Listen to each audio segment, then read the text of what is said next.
Hi, this is Hall of Famer Eric Dickerson. What's up, everybody? I'm Matt Leinart, 2004 Heisman Trophy winner. Hey, I'm Zane Gonzalez. Hi, I'm Matt Barry from ESPN. You're getting ready to watch one of the best college football podcasts ever. It's the Harris Highlight Show. You're watching the Harris Highlight Show. And you're watching the Harris Highlight Show. And you're listening to the Harris Highlight Show. Enjoy it. Na na na na na na na na. Na na na na na na na. Na na na na na na na. Na na na na na na na.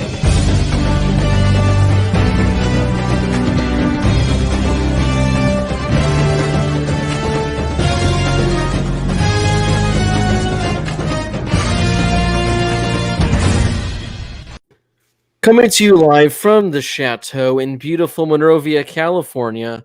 This is the Harris Highlight Show. Joining us this week is our Ontario Reign play-by-play broadcaster and college football expert Josh Schaefer. And Brady Klein impersonator this week. Dayton Dragons play-by-play broadcaster and college football analyst Lyle Goldstein. I'm your host and executive producer for the evening, Blake Harris. Gentlemen, how are we doing on this terrible March 1st? Well, I have a piece of apparel to put on before I comment on that. How about that guy, Rob Manfred, huh? Yeah. Cute. He's real cute. Big fan of his. Anyway, I'm going to be Brady Klein today. I was going to do this show from my couch, but it's dark over there and there's no lights in the living room, only like lamps, and it wasn't going to work. I was going to wear a quarter zip, which we all know Brady only owns quarter zips. I don't think he owns T-shirts underneath. I don't think he wears them, just the quarter zip. Doesn't matter how hot it is outside or how cold, it's just the quarter zip. But it is warm in Southern California today. So I'm going with the old IU shirt and a staple of Bloomington, Indiana, a Buffalo Louis cup, which I'm drinking water out of. And I also have my trusty IndyCar Series pin given to me by the Klein man himself. And I want to let you guys know that there's some IndyCar race or something that we've got coming up this weekend. I'm not sure what it is, but Brady, if he were here, would tell you all about it. You're welcome. Man, you grow some facial hair. I think you were Brady. I mean, the explanation, the shirt, yeah, honestly, you can do without the quarter zip. The IU and your IndyCar talk right there, you had me sold. Well, let me tell you, Lyle. Let me tell you something that Brady says sometimes. And also, question for you. We'll now I'm wondering what you are feeling today in the wake of Rob Manfred and the owners' sheer incompetence of how to run baseball franchises. Lyle? God, I mean, I could go on a tangent about this forever. I was looking forward to this show because I was like, we can get away from this awful forsaken sport of Major League Baseball and just talk some college football. But it sounds like during the Q&A today, this might be a topic on tonight's show too. So there's no escaping it. There's none. There isn't, because Rob Manfred has a special spot in hell reserved, along with Weston DeWitt and Ellie Goodbye. All right, guys, let's talk some NFL draft stuff. So tonight's going to be kind of NFL draft based. We're going to be saving mock drafts for future episodes where we've done it in years past where I think we essentially each kind of go like 1 through 8 and then 9 through 16, where we essentially break it over the course of a month. We're not going to be doing a mock draft, but we are going to be talking about the upcoming NFL draft, certain positions, what we can expect before the combine, which I think starts. I would go to our, executive producer, Brady Klain, who every year is somehow at the combine working for who knows who. We still don't have an answer of who exactly he works for. But before the combine, pretty much our thoughts on the NFL draft. And we're going to be taking a look back at the NFL draft from last season, pretty much talking about players that hit, players that didn't. We did a live stream during the NFL draft last year. You guys can go check that out, where he gave our live play-by-play thoughts on certain picks. We're not going to be talking about every pick that we hated or loved from last year, just the ones that we have off the top of our head, pretty much talking about what things we would do differently a year after that NFL draft took place. So, guys, without further ado, anything you want to talk about before we talk about the 2021 NFL draft? No, I'm good, Blake. Oh, perfect. Yeah, perfect. I guess other than if you're sitting in here and you're listening along with us, just send us questions, because this will kind of be an open-ended format type show. So if you want to send us in questions, send us in questions. Well, we got a question from Bo. No, it's not really a question. It's more of a demand. So we will be Daisy Ridley? It sure is. It sure is. So yeah, this is also going to be like an open Q&A throughout the entire show. You guys can also help support the show by donating to the super chat. That way we'll guarantee your question answered. If you have any question about the NFL draft, the NFL draft combine, college football, anything football as a whole, or any random questions you have for any of us, feel free to let us know. Again, every dollar helps the channel, helps keeping us doing this on a week-to-week basis. It helps Josh provide lunch for himself while he's sitting in the office at the Ontario Reign. So you guys can get Josh some lunch. You can also pick where Josh gets to have lunch. I think we did that last year, where people donated and told Josh where to eat. I don't know if he went there, but he still used that money to have lunch. So you guys can do that to help the cause. Yeah, definitely. If you guys want to tell me where to go get food, if it's around, I will not necessarily go, but I'll consider it. All right, guys, so let's take a look back at the NFL draft. We're not going to go pick by pick. We're just going to be talking about some of the more notable ones, and I want to start at the very top. We can start with the first 3 picks because they were all quarterbacks. Trevor Lawrence went 1, Zach Wilson went 2. The 49ers traded everything imaginable and more to move up to 3 to draft Trey Lance. So looking back at this now, 1 through 3, let's just say that you have everything you know in the past year. It's the same draft order. If you're these teams 1, 2, 3, do you think the draft order would still go the exact same with those first 3 quarterbacks? Do you think one of Justin Fields, Mac Jones slides into those top 3? Do you think there's a shuffling of those top 3? How do you think the draft would shape out? Or if you were a GM, and again, if you were on the clock with these first 3 picks, how would you go about the 2021 draft class? Well, I think it depends on what exactly you're looking at. Are you still looking at a quarterback? Are you convinced that you're taking a quarterback with one of those first 3 picks, or would you go elsewhere? So, I mean, I think if you're the Jags, you go quarterback. I think if you're the Jets, do you consider not trading Darnold and going somewhere else? Or if you're the 49ers, I think you could ask the same question because you had a quarterback. But in reality, I would see all 3 teams still going quarterback. I don't know if the order would be exactly the same. I think going from 3 down to 1, I think the 49ers I think next year is Trey Lance's year. I think that, to me, seems pretty obvious. And then moving up to Zach Wilson, things did not go particularly well for Wilson this year. And then for Trevor Lawrence, kind of the same thing, but I don't really see any of those really changing too much, to be completely honest with you. If there was somebody else that I think could slip into the top 3 instead of those guys, if anyone was convinced that they weren't going to take a quarterback, I think the obvious one is Jamar Chase. I mean, it's a hypothetical, but I do think that if you are the Jets and you don't take Zach Wilson and you draft Jamar Chase instead, that is a significant upgrade on what you had before. I don't know if much, and I think you could say the same thing for the Niners, even though quarterback-wise you'd have to do something else in the future.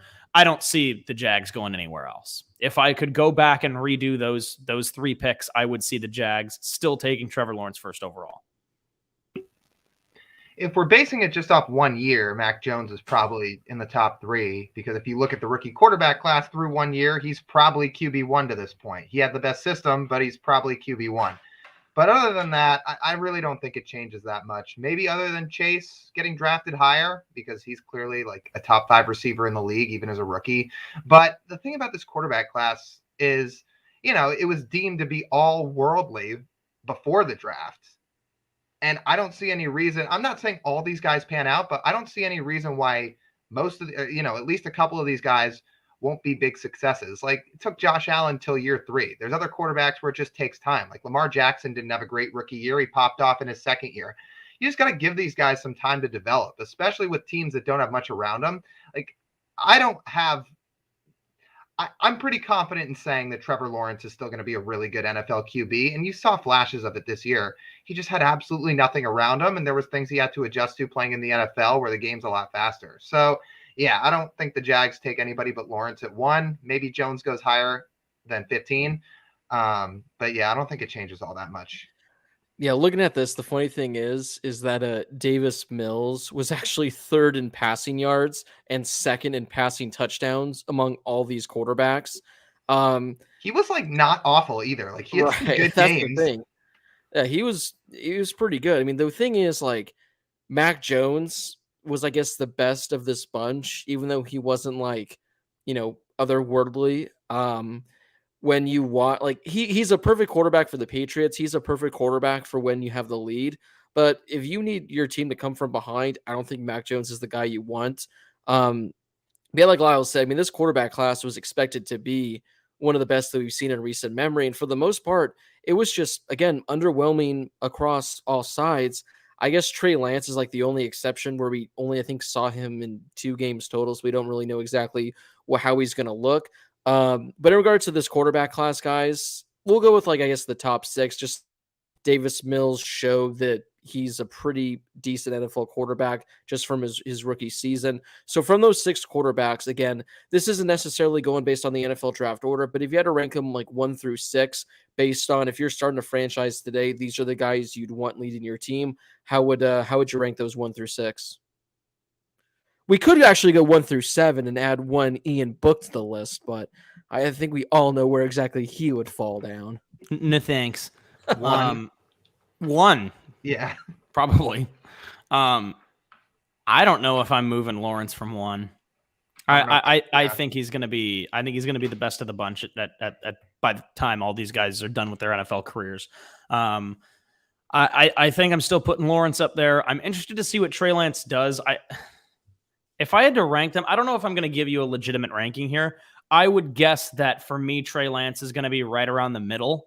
That's kind of where I like to go for guys we don't know much about. I don't like ranking them at the end because there's no reason for a guy to be ranked last and we've never seen him. Like, that's not really fair. But also, I don't want to put him toward the top because it's not fair to the other guys. So I would put Lance somewhere in the middle. I think Wilson is near the middle. I think Lawrence is at the top. I really like what I saw from Mac Jones this year, given where he was at and where he was drafted. And I think that what Lyle said kind of hit it on the nose. I mean, he was in the best system there. And I think that gave him the opportunity to have some successes early on. And Justin Fields, I don't know, that's going to be something to keep an eye on as well. So in terms of an actual list of how I want to rank guys, 1 through 7 or whatever, I don't know how I would actually do it, but I still think that I'm not moving Trevor Lawrence from number 1. I think he still has the best upside. Yeah, I'd probably put Lawrence at 1 and Jones at 2, and just out of respect for Jones because he had the best rookie season.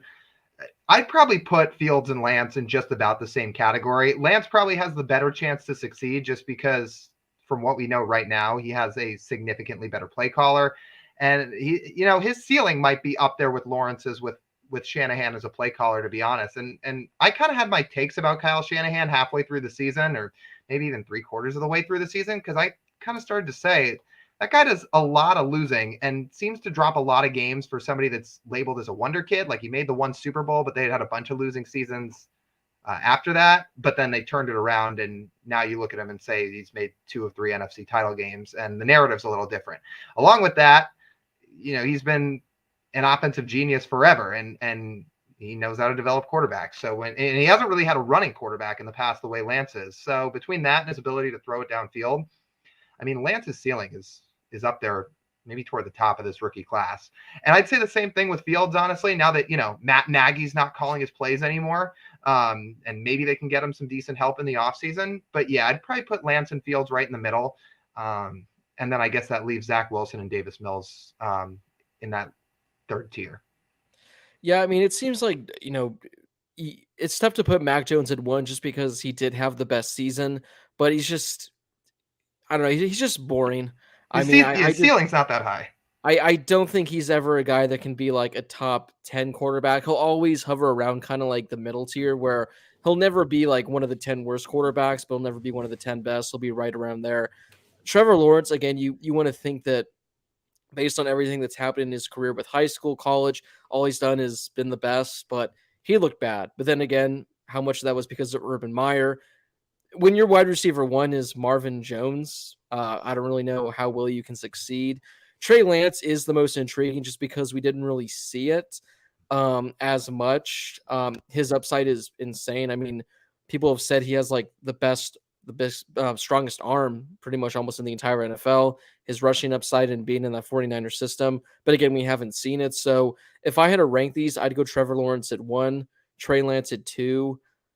I would go Justin Fields at 3 just because I think maybe under a new coaching staff, a new system, maybe he can excel, be like what he looked like at Ohio State. I'll go Mac Jones at 4, Zach Wilson at 5, where, again, he wasn't awful, but I still don't think he should have been the number 2 overall pick. And I still think Davis Mills, again, assuming Deshaun never comes back, I think he has a chance to be solid. Then there's going to be about 50 feet of crap. Keep digging deep. Dig as deep as you can. And maybe, just maybe, you will find Ian Book somewhere down there. I don't want to play devil's advocate because I don't disagree with anything you said. But something that you said that stood out was we haven't seen it from Trey Lance. We haven't seen anything from Trey Lance in like 2 years. That's also true. I mean, we literally have not seen the guy play in like 2 years. So I was just thinking, I forget, I don't know what point it was, what episode it was, but there was a show we were doing. It might have been, it was the live draft where I said something like, it was like an over under on career Ian Book starts, where if he somehow hit the over, I would have to do something. I think I set it at like maybe 7 or 8.5. So 6 or 7 more, and whatever I said about Ian Book, I'll have to do. That Monday night game was just something else. I mean, like the first couple plays, I'm just like, whatever. And then the fact that like the first pass attempt he throws is a pick six. Okay, it got tipped to be fair, but it still wasn't a good throw. I also was, I forget what it was, but I was nearly spot on. I think I was I was right about the 0 touchdowns, 2 interceptions. I think I was like 4 passing yards off from his total, but Ian, just no 4th round draft capital. It's funny. I didn't get to watch that game for whatever reason. I believe I was working. I was working that game when it was on live. I believe I was working at a game. And the best part was I'm seeing our group chat, multiple group chats just go off about how bad this game was. And I thought to myself, do I watch it when I go home? And decided I don't know if I want to do that. No. It's going to give me nightmares. I'm never going to be able to sleep. It gave me nightmares. But I think because I went into it anticipating exactly that to happen, so it wasn't as bad. The next fun one to talk about, guys, we have kind of touched on it here and there throughout the last few months or so, but this is kind of more of a discussion on it. I know it's going to be, maybe a controversial opinion, whatnot, but Jamar Chase at 5, he goes to the Bengals. I believe all of us had the same reaction on our live stream saying, what are the Bengals doing? You need to go offensive line.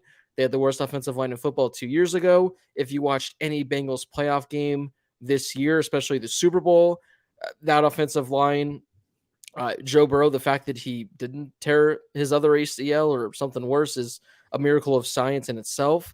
But the Bengals still took him at 5. They passed on 2 really good offensive linemen in Penei Sewell and Rashawn Slater. Obviously, Jamar Chase had a historic rookie season, was Rookie of the Year. Like Lyle said, is already probably a top 5 wide receiver. I know a lot of people are going to say that was a slam dunk pick. They hit it out of the park. But knowing what we know now, looking back at it, and if you're the Bengals, do you still again go with a guy like Jamar Chase, or do you go with one of these all-pro, potentially top offensive linemen over the next decade, and Rashawn Slater, Penei Sewell? You protect Joe Burrow, you keep building, or again, do you just keep it the way it is and add another offensive weapon to the mix? Look, I've got no quarrels with admitting when we were wrong or anything like that. We were wrong and right, though. That's the thing. I still don't disagree with what we said during our draft show. I don't disagree with what Cole Topham, who was our NFL draft expert, came onto the show and said that night. I don't disagree with any of it. Still, despite Jamar Chase having this unreal season and helping them get to the point where they were playing in the Super Bowl of all places, a team that had not won a playoff series in forever. But I still think that you look back at a lot of the losses that they had this past year, and a lot of them were because Joe Burrow had negative protection. So, yeah, and he even joked about it himself, like, yep, F it, Jamar's down there somewhere. Like, yeah, because you have to do that. You have to do that. So I don't know. I think that in some aspects we were wrong just because Jamar Chase was so good. But I think that the basis of what we said, forget about the player that was drafted. Let's talk about the players that were not drafted. And some of these high-end offensive line talents that they passed on to take Jamar Chase, I think would have made a similar difference on this team in a different way. So it's nothing against Jamar Chase. We were wrong about them taking Jamar Chase. We were still right about them probably needing to take an offensive lineman instead, especially when it's one of these potentially generational talents. We briefly talked about this on the last show. I'll say the same thing that I said a couple weeks ago. This season, they do not get as far if they take Penei Sewell over Jamar Chase. I mean, Jamar Chase made such a difference. I mean, T. Higgins is great. He's a really good receiver. He's not a true number one the way Chase is. And Chase combined with T. Higgins was absolute dynamite, as evident from the Bengals getting all the way to the Super Bowl, and they weren't that far off from winning it. But that doesn't mean that the Bengals just get off scot-free, because they could have taken a lineman later in the draft that was half decent to protect Joe Burrow. I may get this wrong. I don't think that next pick was a lineman, if I remember. It was. Right. It was a lineman. So it was a tackle, yeah. Yeah, they took Jackson Carman from Carman from Clemson, and then and then they proceeded to take, correct me if I'm wrong, 3 straight defensive linemen until they took Dante Smith from ECU, 139th overall, and then they took a kicker. Well, but to be fair, wasn't that Evan McPherson? It was Evan McPherson, sure.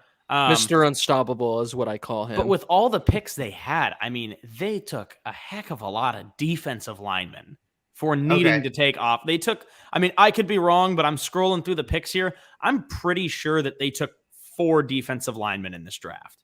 Okay, so rewind. They had the right approach, that if they wanted to get the guy that they believe was the best player on the board in Jamar Chase, they did it, and they were right. Again, they don't get that far without him. But they either should have been signing significant offensive linemen in free agency, or they should have invested even more capital later in that draft into linemen. Like, they should have been taking lineman after lineman and hope somebody stuck.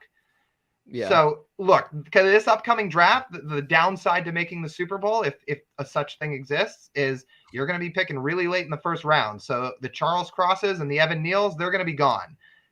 I don't know who's going to be there at the end of the first round, but we've talked about this in the past, or at least I know I have, with offensive tackles. It's so much different than almost every other position, because you can find value in most positions late if you do your scouting well. With offensive tackles, almost always the best guys go in the top 15. And the Bengals are not going to have that chance. So I will say, they made the right pick with Chase, but just to wrap this up, they need to spend significant capital in free agency on these offensive linemen to get Burrow protection. I will say the most recent NFL.com mock draft has them picking at 31 and has them taking Bernard Raymond, an offensive tackle from Central Michigan, who was a senior. And I think this goes without saying, Evan Neal is long gone. Everybody else who is a top offensive line prospect is long gone at that point. Well, I just want to add this it here has them from taking Hunter. offensive linemen, but This offensive line class is stacked. I mean, there's probably 6 or 7 names that are going to go in the first round. And I've seen mock drafts where Evan Neal's going 1, Charles Cross is going 1. I'm going to get his name wrong. I think it's like Ikem Ngakwu, the one from NC State. A lot of people think he's going to be number 1. There's one from Northern Iowa that's getting a lot of praise. So there's a lot of good talent. But like Josh said, you're not going to be getting into 31. I just wanted to bring this up because I'm on Pro Football Reference from last year, and they have a thing. I guess this is their version of WAR. It's called WAV. It's weighted career approximate value. Micah Parsons was number 1 last year. Rashawn Slater was number 2, but tied for number 3 and 4 was Creed Humphrey, who the Chiefs got with pick 63, and then Trey Smith, who the Chiefs also got with pick 226. But Trey Smith, I believe, was like a former, I think he was on Tennessee. He was projected at one point to be a first rounder. Then I think he had injuries or he had something that went wrong with him. But the Chiefs got lucky where they got 2 really good offensive linemen, not in your prototypical first round, that proved to be insanely valuable. And Alex Leatherwood, he's up there too for the Raiders. He was picked at number 17. So there's a lot of talent. Hunter says right here, Egon Kwu, I'm going to again try to say that, is Nelson level in the run game, which is quite the comparison right there. Where did he go in the draft when he was taken by the Colts? 6. He was 6 overall. But again, I think guards are different than tackles. Like sometimes guards are found in the diamonds in the rough category where they can be found on day 2 and sometimes day 3, the way Humphrey and Smith were. Tackles, it's hard. Like it's very few and far between with the guys that succeed that are taken as offensive tackles late in the draft. The offensive tackle in New England that was taken late, he's been a big success, but there's not a ton. I wanted to, before we move on, I want to kind of go over some of these headlines that I have that I pulled up about the Bengals 2022 picks. So obviously we don't know where all of those picks are going to be quite yet. And obviously there could be some movement too. But I think it's pretty obvious their top priority in this draft should be offensive linemen.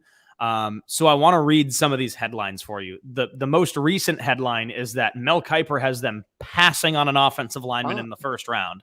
But some of these other headlines about mock drafts have Bengals take 3 offensive linemen with first 3 picks, offensive linemen in 2 of the first 3, offensive linemen in 2 of the first 3, offensive linemen in 3 straight rounds. Like, clearly they need to go offensive line. I think that part is evident, and I think even more so than last year. You've kind of seen this progress, and what Lyle said, like, the only downside to making the Super Bowl, and other than losing, obviously, is you're going to be picking later, so those top guys aren't going to be there, but I still think it needs to be a priority for you. Like, sure, you got there. How are you going to get back? Because I think that what is the longevity of this offense of Joe Burrow if dudes are getting rocked every time they try to run the ball, every time Joe Burrow drops back? Like, obviously this needs to be a priority.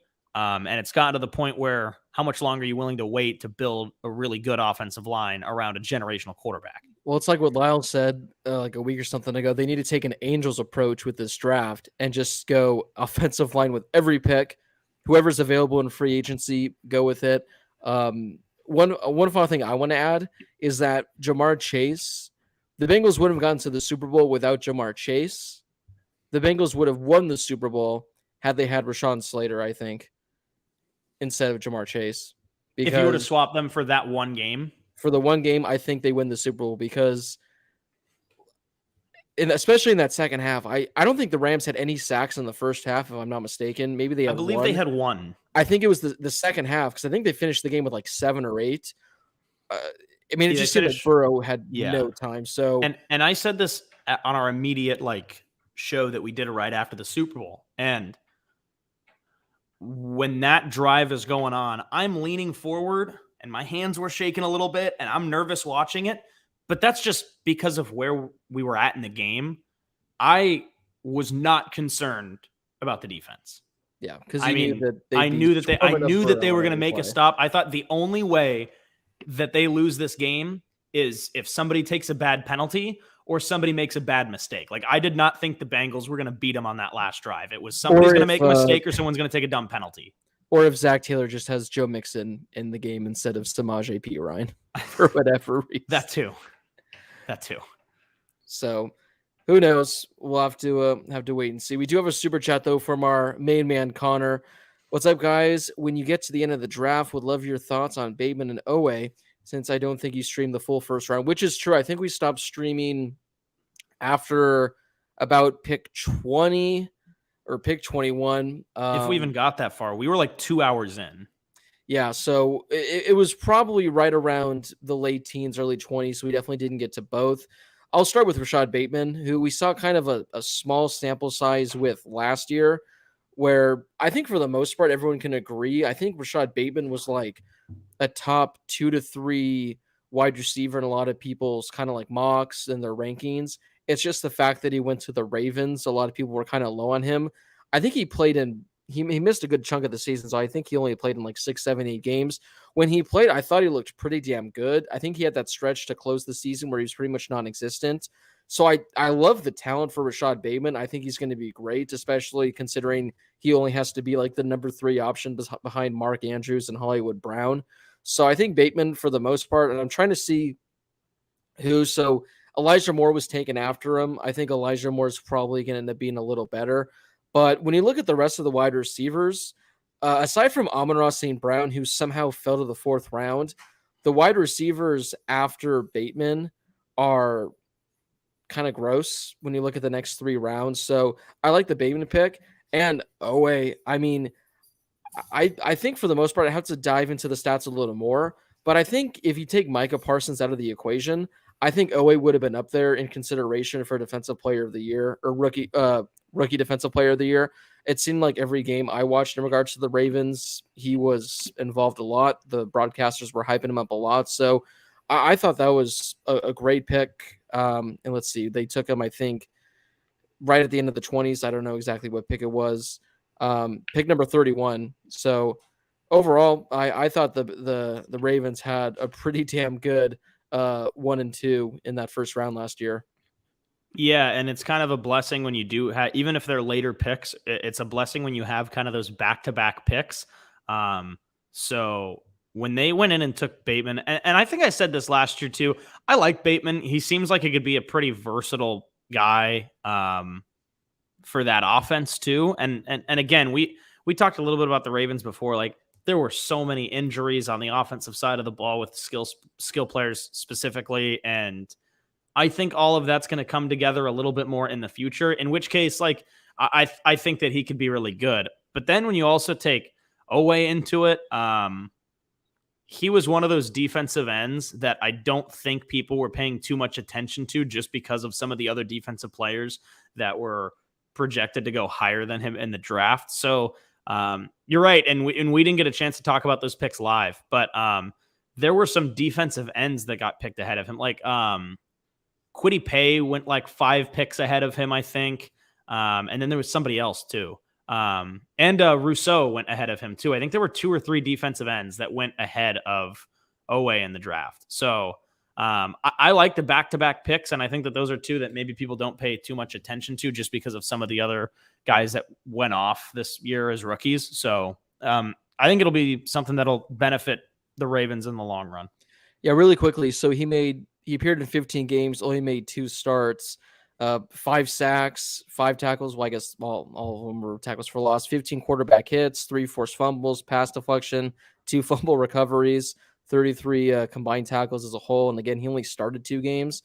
I don't know what his snap percentage was, but again, the games I watched, I thought his numbers would have been a lot better. But again, it's probably because the snap percentage was like 50%, maybe 60%. Yeah. I mean, I wouldn't take defensive starts too seriously because that's just who plays the first play. Like, especially on the line, they rotate out so much. But yeah, Owe was really good. Like you said, he had 5 sacks.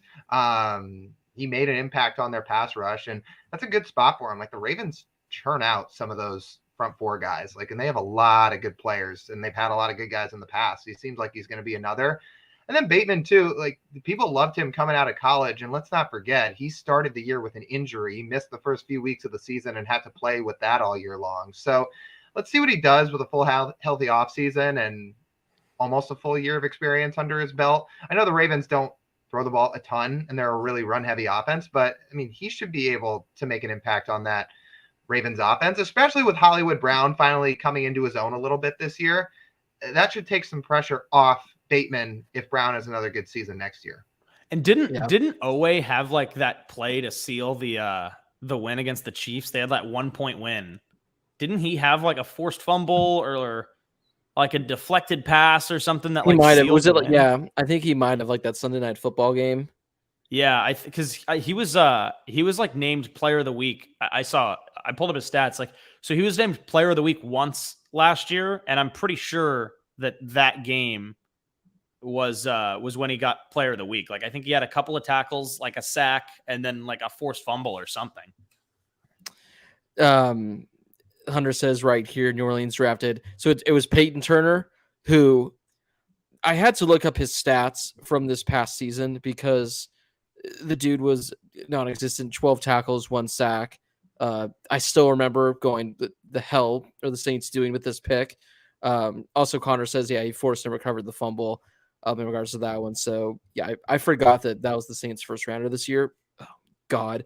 D1 Heat, this is a pretty good one right here. So we were just talking about all the rookie quarterbacks from this past season.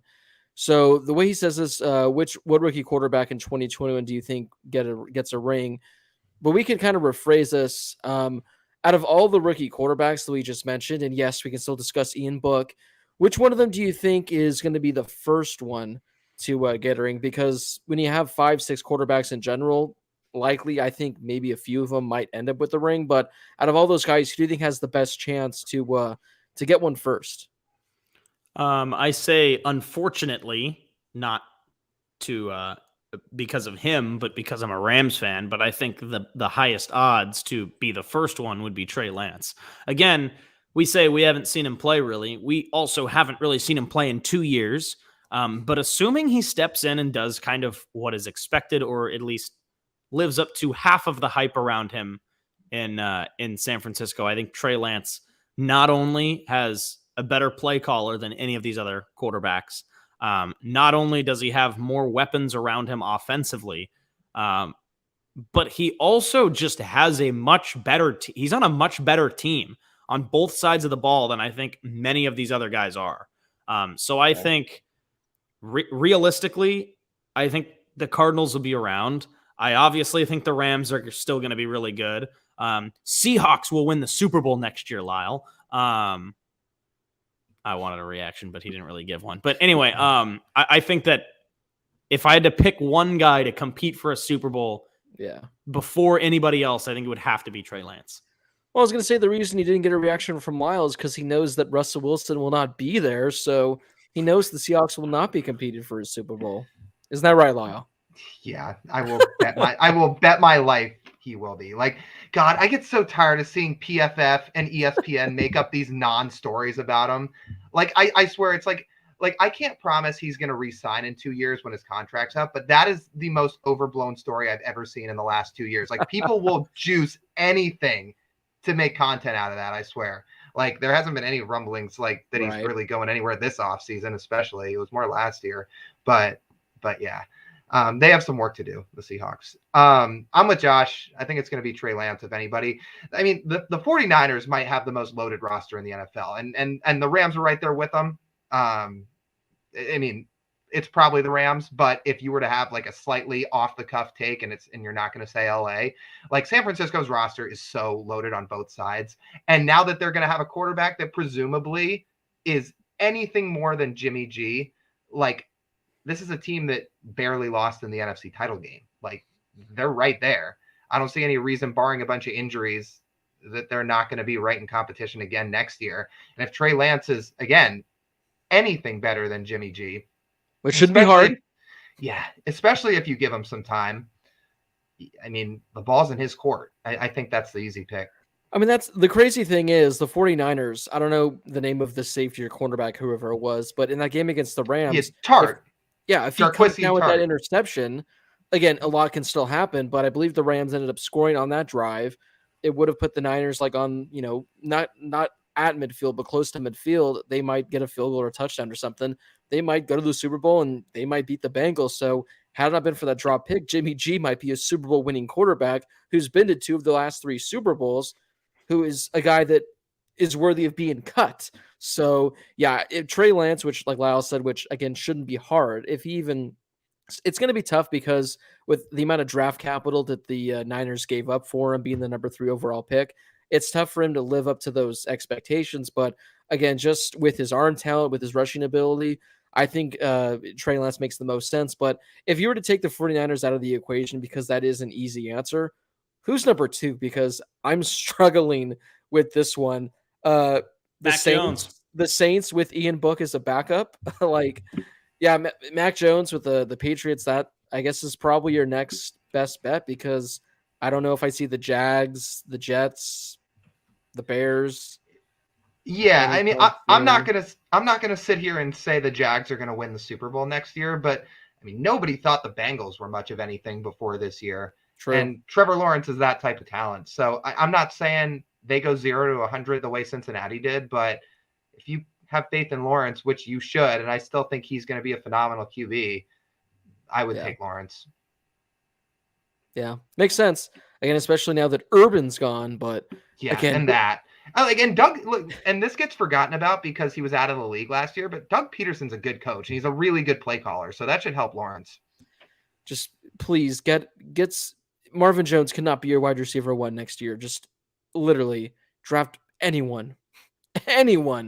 Guys, before we move on, wait. Let's see what this mock draft that I had up had. Who do they pick? What? Evan Neal. Yeah, I was gonna say if they're going first, it's got to be Neal. Well, I know, but they need line help too. Well, but I mean, with the first pick in the second round, there's still going to be some good wide receivers still available. Guys, any notable names, picks, any memories from last year's NFL draft that you just quickly want to bring up before we quickly talk about this upcoming NFL draft and anything like that? You already mentioned it, but I said last year that Amon-Ra St. Brown falling to the 4th round is a travesty. So I would just like to point that out, that we all knew that he was going to be good. So falling that far, I was sorry, say that again. I was just going to say, would you guys like to hear the wide receivers that were taken before Amon-Ra that weren't like all the first round names that we know of? Mm-hmm. D. Eskridge and Tutu Atwell.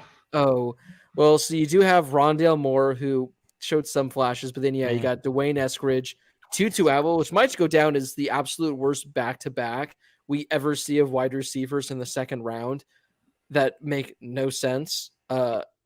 I'll say Eskridge has more potential, I'd say, but Tutu Atwell, he didn't catch a pass. Ben Skowronek caught more passes this year than Tutu Atwell did, and he would have caught more with just one. With just one catch. I had as many receptions this past year than the Rams' first pick, Tutu Atwell, which of course was in the second round, but I'm just clarifying. He had 141 return yards, and that was it. Tutu Atwell. He's also 5'9". Look, I'll add a couple more. From my end, I was going to say, look, the Seahawks needed a third receiver, and Eskridge is a big yards after catch guy, and he can do similar things. Again, it's the same reason the Cardinals took Rondale Moore. They were so desperate for a center. It was the easiest pick in the world to take Creed Humphrey. They decided, no, we're going to pass on that guy. That's typical Seahawks fashion. Then you got names like Terrace Marshall, Diami Brown, Amari Rogers. Josh Palmer has some potential with the Chargers. Nico Collins, he did show some flashes. Anthony Schwartz, Des Fitzpatrick, and then you got Amon-Ra St. Brown at pick 112. Well, there were a few of those guys who I'm still surprised to this day. I'm surprised that they went ahead of St. Brown, but also there are a few names in there that I thought would actually be decent in the NFL, at least early on. But you're right.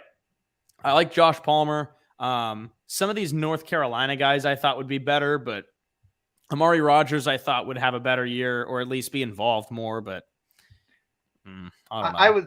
I was going to say, we were kind of bound for a class like this because the previous 2 years of day 2 wide receivers were insane. And 2020 was good.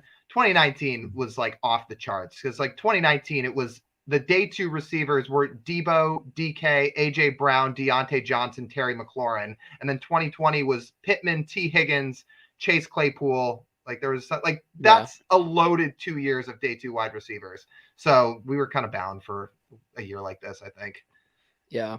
And I mean, overall, just looking back at this draft, especially, these top, defensive picks, looking at it, Surtain at 9, he's looking great. Micah Parsons, obviously, he's shown a lot in his first year. So overall, I mean, pretty good draft. Again, I think the most part, the only thing that we really were blown away by on draft night was the Jamar Chase pick. We did think that Denver should have taken like Justin Fields there at 9, but again, the fact that Surtain already looks like a really, really good cornerback. Hey, maybe they get Aaron Rodgers this offseason, who knows? But overall, that was fun. But guys, we have about 10 minutes left. So let's look ahead to the 2020 or the 2022 NFL draft. Again, we're going to be doing a mock draft, I'm sure, sometime in the next month or so. So we'll be going more in depth on certain picks. But in regards to this, I just wanted to kind of quickly bring up the most important, and I'm sure we'll go more in depth on this, but we got to talk about this quarterback class. Last year was like going into it, one of the most hyped quarterback classes we've ever seen. I mean, 5 quarterbacks that we all thought were going to be first rounders. I don't know how many quarterbacks are going to be first rounders in this upcoming NFL draft. I don't think any of them should be first rounders in this upcoming NFL draft, but what is just your overall thought, before the combine, before we get deep into mock draft season on this quarterback class? What do you think of it? What are the names that you have your eye on? Where do you think they might go? Because it's pretty gross. It's pretty bad for this draft class. Okay, go ahead. I was going to say, if anybody needs context for this, in the midst of all the MLB lockout stuff today, maybe you guys saw this, but Matt Miller tweeted this. He said, I've had more NFL teams this week ask about Mitchell Trubisky than the 2022 NFL class. That says a lot. And he's right. I didn't realize teams were calling about Trubisky getting a chance to be a starter again, but if they're serious about that more so than they are about this draft class, that should tell you all you need to know. Oh, Mitchell. Here's what I think. I think this bodes well for teams that will be picking later in the draft. Now, obviously, if you're picking later in the draft, maybe you don't need a quarterback right away.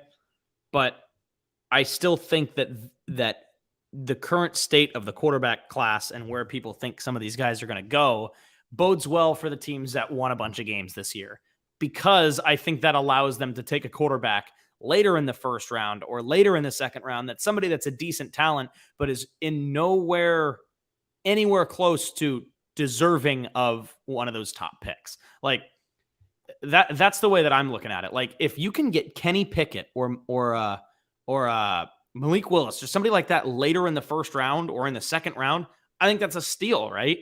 But no, if I'm picking in the top 10, 15 picks, no way am I touching a quarterback. But if I can get one of those two guys or Matt Corral in the second round, great.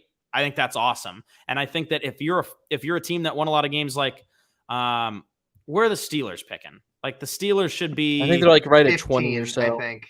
So wait, no, they made the playoffs. So sorry, later than that. Right so about one 20. of these has them at 20. Okay, so all right, well here you go. So one of the most recent ones that I have from NFL.com, taken by Daniel Jeremiah, has the Steelers at 20. Taking Malik Willis. I think it's a great pick.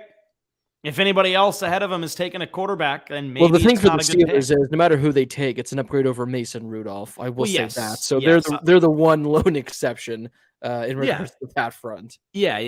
I agree. But I think that it does bode well for guys later in the draft for an opportunity to take a quarterback after winning a bunch of games, either grooming somebody or the next year, having somebody that might be ready to go or step into a decent team. But any of these teams that might need a quarterback early on, there's nobody that's worth a top 15 pick. It's just going to be interesting to see because it might be a case where, again, none of them are worth the top 15. I don't think any of them were worth the first round. But you might have like the Commanders. If the Commanders all of a sudden open shop at pick 11, they go quarterback. Then maybe the Saints, they go quarterback, and I think they're at 17. It can be a thing where there's like a domino effect where all of a sudden now here go the quarterbacks, there might be a run. I wouldn't be shocked if there's 3, 4, 5 quarterbacks taken in the first round, just because again, these teams don't want to hold off until the second round. But who would you guys like have like as your top 3 at this point? I know it seems like everyone has completely different rankings. For the most part, I've seen some where Desmond Ridder is like in the top 2 or 3, which I don't think that's the case. I've seen some where Carson Strong's kind of in the top 2 or 3. There seems to be a consensus top 4 or 5, but again, there's still a lot of time to go, still a lot that we need to see. But where would you guys put, your top 3 at this point in the draft process? For me, I think it's hard to pick a third. I think it's Pickett and Willis for me. I think that it's tough. I think I would probably give the edge right now to Malik Willis. Just because, you think about it a couple weeks ago in your way too early mock draft, some people were having Malik Willis higher up in drafts. And since then, maybe it's fallen a little bit, and that's nothing on him, but I think it's just kind of on the state of, the draft in general. But I don't think anybody's worth a top 15 pick. I think I would put Willis ahead of Pickett just for now.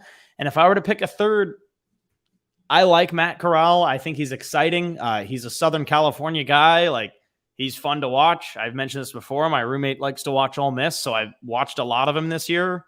He's exciting, but I don't know if I'd put him third. I think maybe I would put Desmond Ridder third, just because I think he might be I think Desmond Ridder's a guy that would step in on a team and fill in and be pretty good. So I don't know. And I think going into this year, as Hunter King commented, Sam Howell, I think Sam Howell heading into the season might have had the highest ceiling. And I think that would have been awesome, but I don't know. I do think that the talent is there for Sam Howell, and I could see him being a great pick later in the draft. Yeah, a lot of people are forgetting. I think I had him. Well, I had him as my Heisman favorite, but I think a lot of people had him as the first quarterback taken, in this draft class. And when you lose essentially every weapon you have, it's tough to do. But he was kind of underwhelming this year. I'll just go before Lyle, where if I had to pick like a safe pick, like I have to put money down, this guy is going to be decent in his career, I'd go with Kenny Pickett. But if I have to take like a home run swing, I'm swinging for the fences, I would go with Malik Willis. I know Lyle's talked about this in previous shows that I've said as well. When Malik Willis plays against good competition, the dude looks awful. He looks bad. It's not like he throws an interception or two, but still puts up good numbers. He looks horrible, but his arm talent is insane. He's probably going to run like a sub 4.4 at the combine. The talent's there. I think there's a 80 to 85% chance he's awful, but I think his upside is by far the most out of this entire class. If I'm going safe, again, I'd go Pickett. And then again, maybe like Josh said, if you're getting Sam Howell, maybe in the mid-second, that's probably a good pick. Matt Corral, I think he might slip a little because of his injury. I just don't know. He had one really good year at Ole Miss, but that's all we've really seen from him. We know what happened with Mitchell Trubisky when we saw one good year from him, and he was pick number 2. So if I had to play it safe, I'd go Kenny Pickett. If I have to swing for the fences, and if I have a starting quarterback where I can kind of like have Malik Willis and, wait a year or two, kind of like the Trey Lance situation, then I'd go Malik Willis, give him some time to develop. But aside from that, maybe just get a hat, put all the names in it, and just pick one out because, oof, I'm going to throw up. I was just thinking about this when you mentioned Trubisky, but have you guys ever seen that video? Somebody made it a while back to troll Bears fans that it's the video of the Bears making the second pick in 2017, and they fix the audio where it's Goodell walking to the stage, and he says with the second pick in the 2017 NFL draft, the Chicago Bears select Patrick Mahomes, Texas Tech, or whatever. I don't know if you guys have ever seen that. I think I saw it get tweeted out on like April Fool's Day a couple times, and I just saw a bunch of Bears fans get really mad about it. But yeah, my 3 would probably be in some order: Pickett, Willis, and Corral. I would put Corral at 3. I think Malik Willis is a lot like Jordan Love, and look, Jordan Love has done nothing to this point, and I was high on him back when he got drafted, but he's played one game in 2 years because he's sat behind the guy who's won back-to-back MVPs. Willis is kind of in that same boat, and maybe he'll pan out, but they were similar in the way that they have some really flashy tape, but they also have some really bad tape. And when they went up against good competition, it didn't look great. So yeah, if you're going to take a chance on somebody, I think you guys are right that it's going to be Willis. It'll be interesting to see though, because again, there's no clear number one at this point. There could be a lot. There could be a quarterback drafted in the top 10. There could be 3 in the top 20. We'll have to wait and see. But again, lots of more NFL draft stuff coming over the course of the next couple months, whenever that may be. Might do a mock draft, might just go in depth and talk about kind of each position. I think we've done that in years past where we kind of break down positions or something like that. Who knows? But NFL draft season's the best kind of season. Combine coming up. Guys, what are our thoughts on the Combine? Do we still think that the 40-yard dash is the most overrated thing in existence? Because I sure do. What before we go, what's your favorite thing at the Combine? Favorite thing to watch? Definitely the vertical. That's my favorite. The 40 is probably my favorite to watch just because I'm intrigued by who's going to run fast. But when you look at the fastest 40 times ever at the Combine, other than Chris Johnson, the list isn't great. Yeah, I was going to say it's John Ross, who I think Chris Johnson has a little conspiracy theory that he didn't really break his record. I've seen that. I've seen him tweet about that in the past. And then like JJ Nelson's on there, who's been in the league, and a couple other guys were on there who have been in the league, but nobody who's been like an absolute star. Like Tyreek Hill is not in that top 8 to 10 in terms of fastest 40 times, despite him being, he calls himself the cheetah. Really cool. You know what I want? You know what I want at the Combine? I want the zip line that has a camera on it. I want that. I want a tackling dummy hanging from it over the field. And I want that thing I want it to move fast, like the camera moves fast. I want it to have good speed on it and be carried across the field and make dudes chase it. That's how I want them to gauge a guy's pursuit. Is I want dudes to chase that thing everywhere and make a tackle. That's what I want. Listen, like Josh Allen's had videos come out of him over the last couple of days of him looking really funny when he ran that 40 at the Combine, but people aren't laughing at him when he runs now because he's like one of the best rushing QBs in the league. Josh, have BK put in a good word considering he's at the Combine every year. Maybe you can get your dream next year. I will. Also, I'd like to see it. Lyle, quickly, because I saw a graphic of it earlier, but I had to Google it because I forgot where it came from. But here are the 10 fastest 40s that we've had. John Ross, Chris Johnson, who obviously was the most successful, Dree Archer, Jerome Mathis, Marquise Goodwin, Stanford Rout, Tyrone Calico, Jalen Myrick, JJ Nelson, Jacoby Ford, and we got Fabian Washington. So that just goes to show that the 40 doesn't really mean anything. Also, if you're going to have the 40-yard dash, this is my thing, put them in pads. Yeah. Because then 40-yard dash, forget that. I want the 100-yard dash. Don't I want guys gassed. Well, and they shouldn't be starting like a track runner. Like you don't run like that in football. That's my thing. Before we part ways for the week, Josh, I'll throw it to you because you said you have something for us. So let's see what it is. Okay, guys. So I wanted to show you guys this. So my roommate Braden is the voice of the California Baptist Lancers. They are getting ready for WAC Vegas next week. Who needs the Pac-12 tournament and the Mountain West tournament when you've got WAC Vegas at the Orleans? But anyway, so this last weekend he was on the road. He was in Utah for games against Dixie State, who will be renamed Utah Tech. You heard it here first. And Utah Valley. Now, he got this photo from a fan at Utah Valley, and I wanted to know if you guys could name the 3 people whose faces are visible in this photo. Well, we got Tyronn Lue. We got, looks like Michael Jordan. And we got, not sure who that. I was going to, that's, what's his name? He's like a Lakers assistant coach or something, or he used to be. Mark Madsen? Mark Madsen. Holy cow, Blake. I'm impressed. Yeah, thank you. I'm impressed. Yeah, Ty Lue. I could tell it was MJ. It took me a second on Ty Lue. I was not going to get the third guy. The dreads for Ty Lue are awesome. Yeah, 9-year NBA veteran and 2-time world champion Mark Madsen is the head coach at Utah Valley, and his mom gave this to Braden when he was courtside for the game. And So does his mom just like carry photos of her son, just like?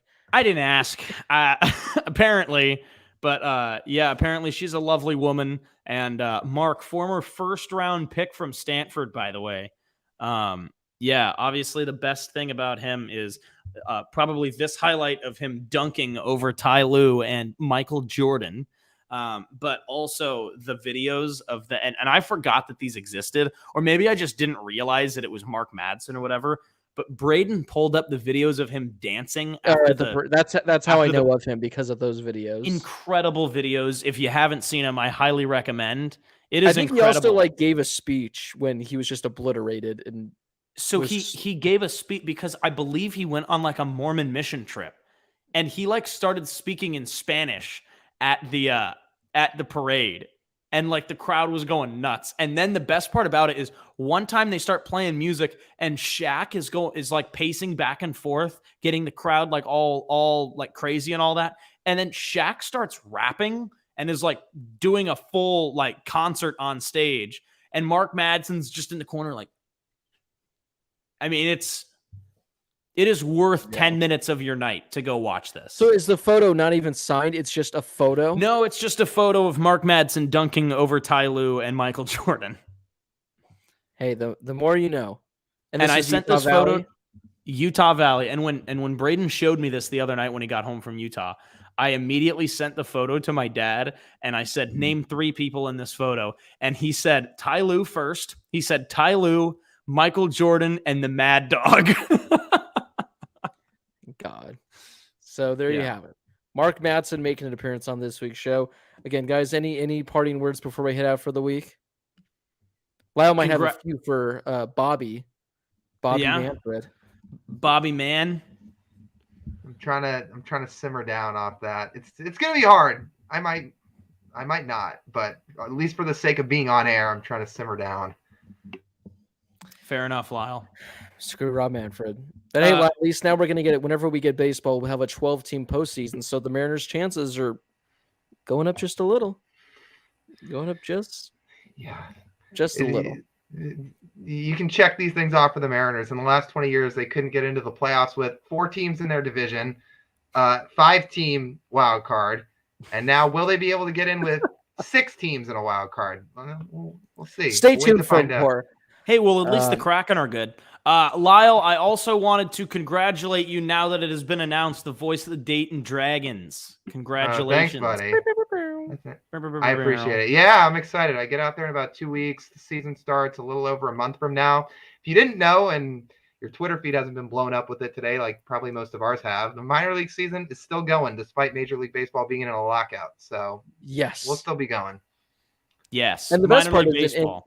You're in single A, so you still get to see all the top prospects, because a lot of the top prospects are on 40-man rosters, so they can't participate in the minor league season. So, wow, luckily when the Great Lake Loons come rolling into town, you can still see Diego Cartaya, Andy Pages, all the good ones that are not on the 40-man. Oh, I'm looking forward to it. There you go. So go Dragons. Go Dragons. You have to call me Nighthawk. Yes. You have to, Will.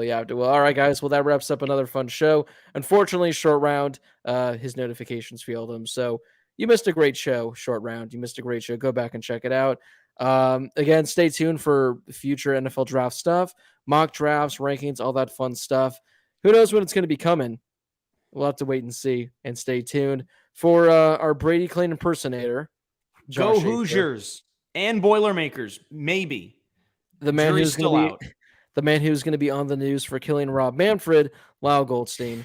This has been Blake Harris from the Chateau in beautiful Monrovia, California. Thank you guys so much for watching.